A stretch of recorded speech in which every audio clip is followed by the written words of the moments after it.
So, we've made it. The penultimate chapter for My Hero Academia. And in this video, I'm going to go over the second to last chapter spoilers for My Hero Academia and potentially the last chapter spoilers for this series. So, let's dive into it. But first, right after this intro.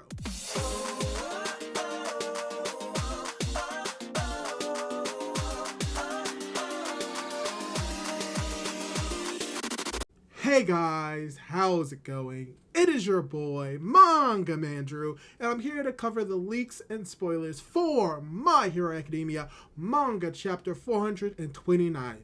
Yes, we finally reached it. This is most likely going to be my final spoiler coverage for My Hero Academia because for those who don't know, most likely than not, I will be live streaming my actual reaction to the final chapter of My Hero Academia whenever it comes out. So unfortunately, this is probably going to be my last video covering the spoilers, but there's a lot that we need to go over, from the conversation that Deku has potentially with Uraraka, to the potential love confirmation of their ship, to the proper introduction of the final villain of the series and what it means for the story when it approaches the end. All of that and more may be seen within the leaks, so let's dive right into it.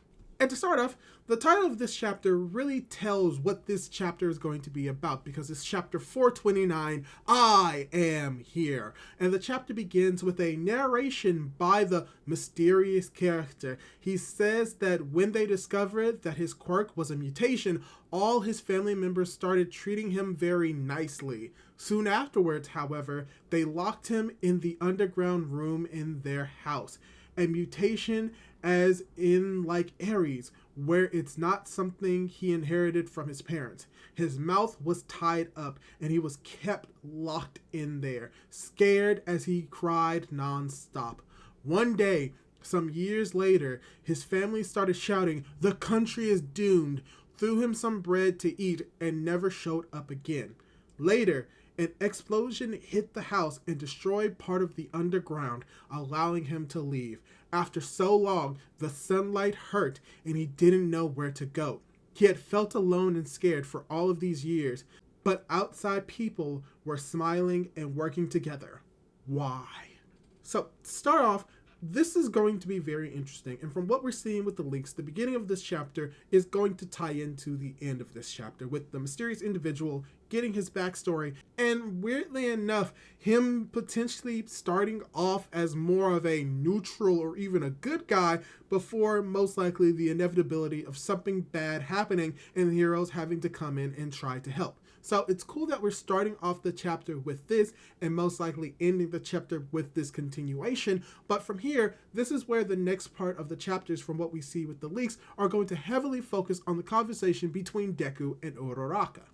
And going into that conversation, we have cutting to Uraraka as she remembers Toga's final words. Uraraka tells herself that she's only alive thanks to Himiko's death and starts to cry. But Deku arrives. Uraraka tries to hide her tears and cover up, asking how he got there, and Deku says he used One for All. Deku says that this is the place where they had a special talk and that he thought Ochako would be there.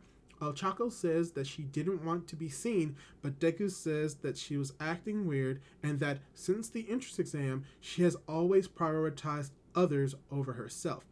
As he says this, we see a montage of many Uraraka scenes from earlier in the series as Deku starts to cry.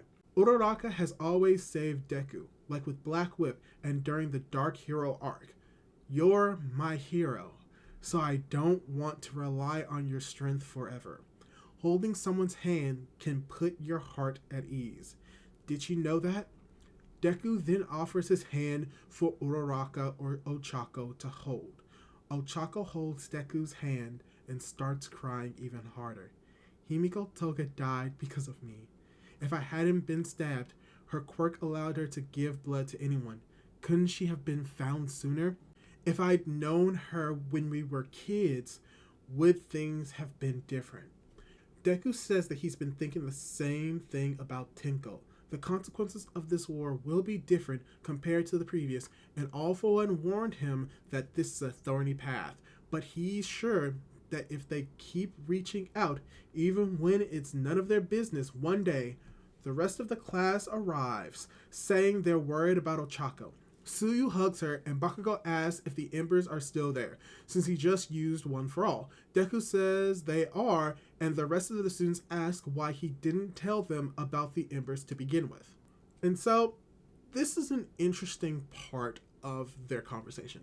And from what we're seeing, we do not get an objective like, oh my gosh, I love you, Deku, and Uraraka says, oh yeah, I love you too. We don't really get that in this chapter, but the scene that we're getting seems to be a little bit more romantic and intimate than just potentially a normal conversation, especially with them both having these feelings and that they're relating to them in that instance. And I think that unfortunately we may not get the confirmation of their being together until I get the last part of the text spoilers, because that may be the confirmation there. But we do see that they do have this conversation, that they do have the same feelings, and that the characters are building up to potentially Deku losing the quirk of One for All altogether, with the mentioning of the embers and whether or not they've disappeared, as well as just showing how much Deku has cared for Uraraka throughout the story, which ties into the fact that he calls her my hero. Roll credits. But yeah, I really like where the story is going when it comes to Uraraka and Deku's relationship,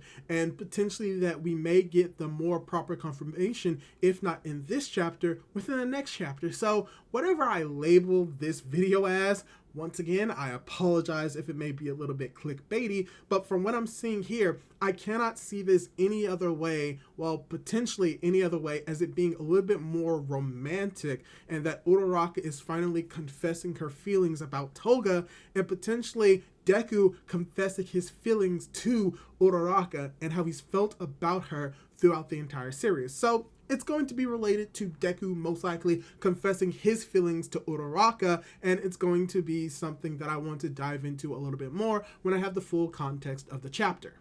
And so, we get to the final part of the text spoilers, where Deku's narration starts off by saying that One for All was completed through the heroism of many people. Now, if we can all create something together, we see that one of the UA statues has been replaced by Monoma, and he's bragging about it. Then we see Eri singing at Aoyama's farewell party.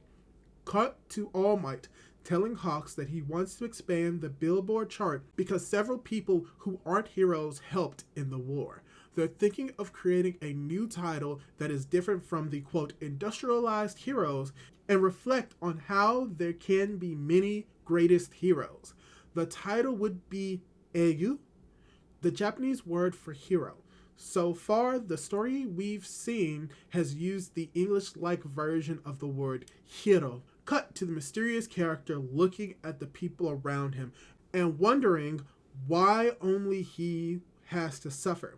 A black liquid then starts to come out of his fingers, but the old lady from Tinkle's flashback says, "Sonny," and holds his hand.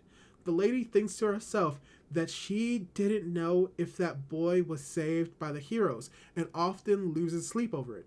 She also says that after what Izuku Midoriya did that day, everyone felt like they needed to do something. It's fine now, because Grandma's here. The boy looks at the old lady and starts to cry. Deku and Uraraka were watching from a distance, and they smile as the old lady reaches out to the boy. The chapter ends with the quote from Hawks, "A society where heroes have too much spare time." End of chapter. So, with that, we do not get the confirmation that Uraraka and Deku are together. But that last panel potentially hints towards that. But still, besides that, this was still very much a very beautiful chapter. Almost made me cry on many an occasion, but all I can say is that the last part that we're getting may actually be Horikoshi doing sort of a switcheroo, and that this is probably not going to be the main villain of the final chapter, but just to really show how Hero Society is beginning to change and potentially end the cycle. But yeah, that's pretty much all the leaks that we have for this chapter. And let me ask you guys, what did you think of the leaks?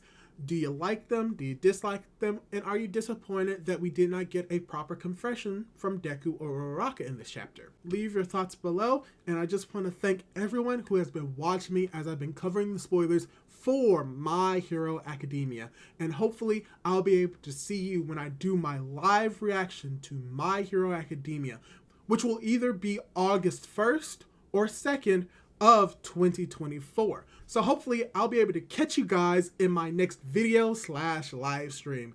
Goodbye!